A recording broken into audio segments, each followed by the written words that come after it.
Voltamos. A gente falou no primeiro bloco que íamos trazer um pouco da experiência de outros países aqui, né? Então a gente tem experiências que dão conta que todos os países que reduziram a maioridade penal não diminuíram a violência. A nossa primeira pergunta é: redução da maioridade penal reduz a violência? Mas tem também, aí está sendo invocado por alguns parlamentares, a experiência da Inglaterra, por exemplo, que tem a maioridade penal a partir dos 10 anos. E crianças ali, 10 anos são crianças, são responsáveis por crimes e pagam as penas a ele impostas. A gente, como se trata de crianças, jovens, adolescentes, a família é fundamental. O capitão iniciou o outro bloco, uma conversa sobre a família, e queria dar uma detalhada sobre esse tema, capitão. Sim, tem a questão do envolvimento da família, né, de estar acompanhando esse adolescente, né, essa criança, adolescente, posteriormente, e nem sempre ele vai estar suscetível ao envolvimento com crime e criminalidade por culpa dos pais. Por quê? No caso de hoje, especificamente, né, uma verificação de um adolescente que estava junto com outros, né, que a gente sabe que tem envolvimento, né, já foi inclusive conduzido para a delegacia, uma vez com droga e outra vez com produto ilícito, veículo, né, que é a receptação. E perguntei para ele sobre o pai dele. O pai trabalha numa empresa, né? A mãe trabalha na área de saúde. E você está fazendo o que aqui na rua, né? Você estuda? Não. Por quê? Porque eu não quero. Então, aí que o doutor falou, concordo plenamente, né, da questão da formação, né, e essa questão biológica é importante a gente salientar, ele não tem noção, efetivamente, das consequências dos seus atos. Mas se você continuar assim, você vai perder sua vida. Não, mas não tem problema, é para matar ou morrer. Assim, claramente para mim hoje pela manhã. Então, alguns realmente são inconsequentes, porque não têm a noção, né? E não que a redução da maioridade, né, ela vá diminuir a violência. Exatamente por causa desse envolvimento, né? Principalmente, que eu comentei anteriormente, com o tráfico de entorpecente, que acho que é o grande mal do mundo hoje em dia. Que é o que sustenta e financia todo... Aliás, financia os sonhos dos jovens, né? Tudo. Porque a desigualdade social que se apresenta no Brasil é também... A ostentação... Um grande incentivador da criminalidade, né? Querem tentar conseguir de uma forma mais rápida, mas essa forma mais rápida não é a melhor, não é a saudável e não é aquela que vai dar futuro para ele. Eu acho o jovem que quer inclusão, não é nem só uma questão de mais rápido, né? Alguns jovens estão tão excluídos do sistema de maneira geral, sim, que eles nunca vão chegar, nem pela maneira mais difícil. Então, se a gente não for capaz de, como sociedade, construir alternativas para esse jovem, ele vai sempre escolher um caminho que parece mais glamuroso, né, em que ele vai ter acesso aos bens de consumo, cuja propaganda ele vê todo dia. Né? Ele está lá, da mesma maneira como todo mundo aqui, ele assiste TV, ele olha a internet e ele participa desse mesmo mundo. Né? Então ele enxerga, de repente, aí, como ele não tem a capacidade de ponderar sobre as consequências, eu acho que até mais velhos, eles vão desenvolvendo essa capacidade. Né? Só que eles já são aliciados desde muito jovens a pensar que esse mundo é uma alternativa possível e melhor do que as outras. Sim. E, sinceramente, isso não é uma ilusão dele, né? Mas acaba por ser uma verdade, porque ele não tem nenhuma outra opção. Né? A escola não oferece opções alternativas, a família não tem condições, como o senhor mesmo disse, eles estão trabalhando, né, para poder sustentar os filhos e tudo. E aí ele vai para a rua. Mas nem sempre também, né? A gente tem uns casos de exceção, que eu diria. Uhum. Não lembro se eu cheguei a citar para o doutor anteriormente. Uma situação que nós pegamos um adolescente com entorpecente, uma outra experiência, né? Fomos até a casa dos pais da ciência, que seria conduzido para a delegacia, estava ele e mais dois adolescentes. E assim, a tristeza que a gente sente também, né? Nesse momento, por quê? Quando eu cheguei para a mãe, a gente viu que era uma casa bem estruturada, um bairro simples, mas uma casa bem estruturada, um carrinho, né? A mãe, ela vivia maritalmente com outra pessoa, mas que cuidava dos dois filhos. Tinha um filho menor, adolescente também mais menor, tipo, um tem 16, outro tem 14, né? Mais ou menos assim. E esse filho maior, naquele ano, eu me lembro que, tipo, a gente estava em julho, era a 11ª vez que ele ia para a delegacia. Era num sábado, eu não me esqueci disso. E é interessante que ela iria sair com o marido para ir numa festa de aniversário e por alguma coisa ela falou assim, não, eu não vou sair hoje, alguma coisa está... Mas por que não? Porque sei lá, entre aspas, o João, ele não foi para a delegacia nenhuma vez a semana ainda. Nossa. E, infelizmente, foi encaminhado, né?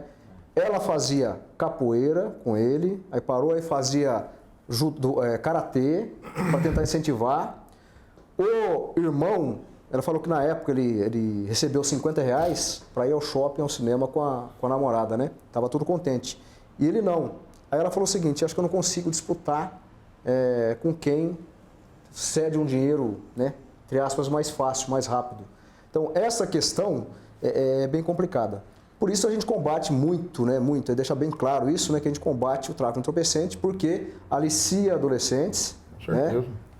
Isso é uma pena, né? Que as pessoas não têm consciência, até o próprio usuário teria que ter consciência disso aí, sim, do mal que ele faz quando ele usa, quando ele compra, né?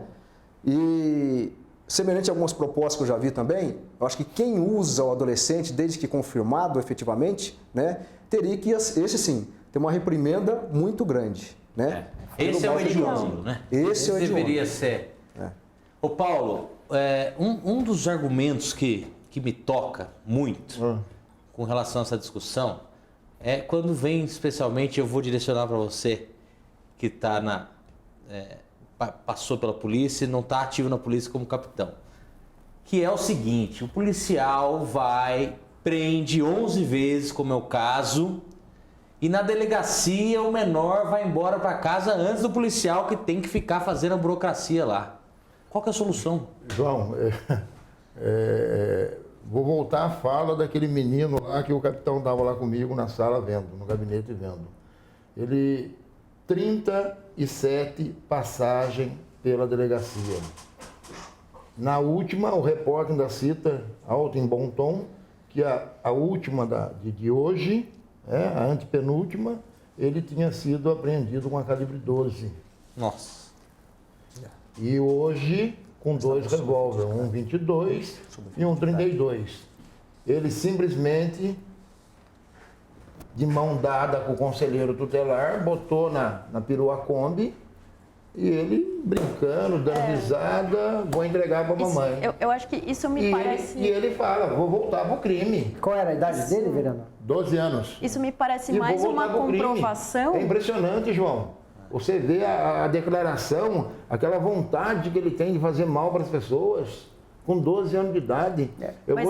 Isso me parece mais uma comprovação de como a punição e a repressão não são uma saída, né? Como, na verdade, existem outros mecanismos que não estão sendo colocados em prática e que deveriam ser colocados em prática. Professora, mas não tem punição. Tem muita mas ela punição. Ela é muito fraca. Mas, vereador, se me permite, é uma questão também que nós não podemos enxergar o problema total por um caso isolado. Sim, né? lógico. Então, há casos isolados e a imprensa gosta muito disso, né, de jogar os holofotes sobre um caso isolado como se ele fosse a regra. Sim. Então, o adolescente esquartejou a Liana Frimbach lá em 1900 Isso parece que acontece todo dia. Isso não acontece todo dia. Né? Definitivamente isso não acontece todo dia. Se nós pegarmos, o capitão tá aí, não me deixa mentir, o número de homicídios em Taubaté, não sei o dado desse ano, se foram 40 e poucos, 50 e poucos homicídios até agora, eu posso afirmar, porque todos passam por mim, não é? Que eu tenho 5 ou 6 adolescentes envolvidos nesses homicídios, não chega nem a 10%. Ou seja, não é todo dia que o adolescente mata alguém, não é toda semana, não é todo mês. Então, e aí a sociedade, e aí eu reputo esses 90... Mas quando mata, faz um estado elástico na família. Mas o adulto também faz. Não faz. Mas é que nós não vamos conseguir evitar. Mas o adulto fica preso 30 anos. Não fica também. Não. A pena é de 12 a 30. Quase. Não é? Mas o menor fica 3. E quando ele sai, o adulto, o que ele faz? Vai voltar, rouba de novo, mata então qual é a eficácia da prisão? É zero. Aí eu só queria concluir. Pois não. Se eu fosse optar pelos 2 sistemas, o sistema socioeducativo e o sistema penitenciário, eu poderia dizer o seguinte, o penitenciário faliu. Esse eu tenho a gente certeza sabe. que faliu. É um depósito de ser humano lá. Eu O sei sócio disso. educativo não faliu. Sabe por quê? Porque ele não foi aplicado ainda. Só isso. Exato. Os mecanismos, O ECA não entrou em ação ainda. todos deles não foram aplicados. Eu acho que foi sentido na prática, isso não existe na prática, Alguma sócio coisa não. educativo. Parcialmente existe. Eu não posso atestar a ineficácia de algo que até agora não foi aplicado. É como se eu ponho um carro sem motor para funcionar. Esse carro funciona? Ah, esse carro é porcaria. Porcaria não, mas ele não tem motor. Então o sistema socioeducativo, ele não falta o motor, ele tem o motor. Vamos dizer que ele falta o câmbio, que ele falta uma direção hidráulica, falta um aperfeiçoamento da engrenagem para que a gente possa dizer, esse sistema não funciona, vamos reduzir a maioridade penal. Eu digo isso porque em muitos casos, em muitas cidades, nos rincões aí para fora, na Bahia, no interior, e eu falo isso de ouvir de colegas experientes que foram até esses locais, o sistema socioeducativo não existe. Não existe. Nós somos um oásis. Nós ainda temos um sistema socioeducativo. Que está falindo, né? Que está falindo por conta da ineficiência do poder público em querer manter, querer investir nisso. Aí é que é o grande dilema. Eu atesto a ineficiência do sistema penitenciário e estou com o senhor. A reincidência é altíssima. Sim. Ao passo que no sistema socioeducativo a reincidência é menor e tem condição de ser reduzida cada vez mais, sem necessidade de encarceramento. Essa é a minha opinião. Eu ainda vou falar mais sobre o doutor. Na experiência, um pouquinho que a gente tem aí, e a gente procura dizer que o ladrão é sempre os mesmos, só muda as vítimas. E eu cansei de prender 3, 4 vezes a mesma pessoa. Com 50 quilos de droga, fica 4, 5 anos, sai na rua, aí você pega ele com arma, a mesma pessoa. Sim. Durante esses 30 anos. Talvez isso demonstre como que esse sistema punitivo não funciona, né? Ele não Ele é necessário. Ele é necessário para algum controle Sim, sim, social, sim, é extremamente tem que conter necessário. isso, porque a sociedade Mas não se pode- ele vem numa sociedade que não garante saúde, educação, lazer, essas outras coisas que são contempladas, inclusive no ECA, né, que nunca foi colocada em prática, aí é complicado a gente querer colocar só mais punição. É importante né? a gente pensar o seguinte, se for para investir na mudança de comportamento, eu invisto num adulto condenado por tráfico ou num adolescente condenado por tráfico? Eu invisto no adolescente. Eu tenho chance, ali eu tenho chance de que ele não Sim, volte a de infracionar. recuperar, Essa é a ideia do sistema. Vamos investir neste adolescente. Pode ser até num encarceramento, numa fundação casa, onde há um investimento. Sim. No refazimento dos laços familiares, no encaminhamento dele para um trabalho quando ele estiver no meio externo. Pode até ser lá, mas a gente tem que dar prioridade a isso. Quer dizer, esse aqui vale a pena investimento. Por quê? Porque o cérebro dele está em transformação. Ele vai acolher esse ensinamento muitas das vezes, enquanto que o adulto não. Já com o cérebro fechado, vai voltar, vai reincidir.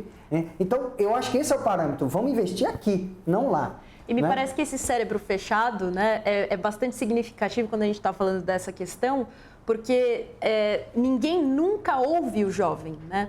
O jovem, como ele está lá nessa posição de réu e de criminoso, ele nunca é ouvido, né? E passa pelas mais bárbaras formas de coerção e ele só aprende, né, que ele precisa se vingar, né? Ele aprende a vingança, na verdade. Então, eu acho que precisa de uma mudança no nosso pensamento Para esse judicial e punitivo para a gente constante. poder ouvir e realmente trocar com eles. Eu, como trabalho com educação, o meu papel é ouvir adolescentes todos os dias. E é impressionante quando você dá todas as possibilidades de saúde, educação, né? E você ouve como surgem coisas incríveis. Essa mesma energia que ele pode usar para matar, roubar, essas coisas que a gente espera que ele não faça, essa energia pode ser transformada em outra, né? Significa que ninguém nunca vai cometer crimes? Não. Pelo contrário, né? Inclusive sempre foi assim. Há de continuar sendo, mas significa que a gente pode avançar, né? Se a gente não pensar só na punição. Nós estamos encerrando esse bloco e houve uma pesquisa entre menores infratores que estão inseridos no sistema socioeducativo lá no Distrito Federal, e a pesquisa entre eles dá o seguinte resultado: eles não acreditam que a redução da maioridade penal vá reduzir a violência. Inclusive alegam que se houver a redução da maioridade penal, vai haver também a redução do recrutamento do menor pelo crime. Então essa é a opinião dos jovens, professora, que foram ouvidos dentro das fundações casas, dentro dos sistemas socioeducativos. A gente vai voltar no próximo bloco discutindo um pouco isso.